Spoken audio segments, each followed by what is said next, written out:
first part is completed. Now just coming to the final point, means time dependent and time independent students are equation. Now differentiate, suppose this is equation number 1, differentiate equation number 1 with respect to time, okay, t. Suppose we are just going to differentiate this equation with respect to time, okay. So now it will be del psi by del t. Why we are using here del?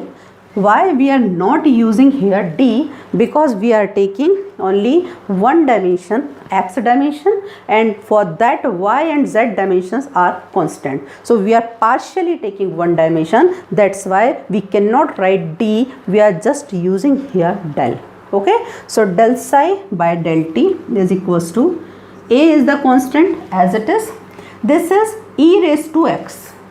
E raised to x, the differentiation of e raised to x means e raised to minus iota e by h naught into t minus p by h naught into x. E raised to x, the differentiation of e raised to x is e raised to x. And now differentiation of the particular function means with respect to time. Time means which function we can differentiate here? Only this one. This x is constant and the differentiation of the constant function is 0. So here we have to differentiate only this function. So it will be minus iota e by h naught, okay.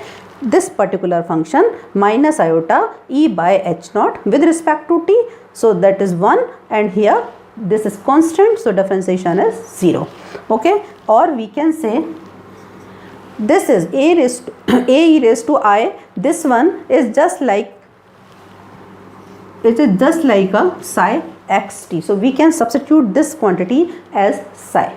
So we can write here psi into minus ie by h naught, and here del psi by del t, okay.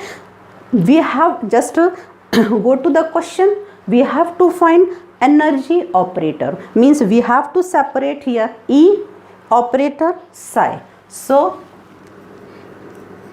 E psi is equals to h naught upon I, just transfer it, h naught upon I del psi by del t with minus sign, okay. So how we can solve now? Because here iota, so we can just multiply and divide by iota, because if we are doing this means we are just multiplying 1, okay, I by I, okay. So now I square is equals to minus 1, minus into minus plus, so it will be I h naught del psi by del t is equals to E psi, okay. This is called, our first part is completed, this is called energy operator, okay. This is called energy operator. Now here what's the important which you have to make remember? So here this point is only important कि you have to differentiate this equation with respect to time. जिसको ये पता है time के respect में करना है, आगे का आप ऑलरेडी अपने आप कर सकते हो. तो इस इतने लंबे पूरे डेरिवेशन में मेरे अनुसार सिर्फ ये 2 पॉइंट आपके लिए थे, ये एक ये और एक ये जो आपको याद रखना थे. Now secondly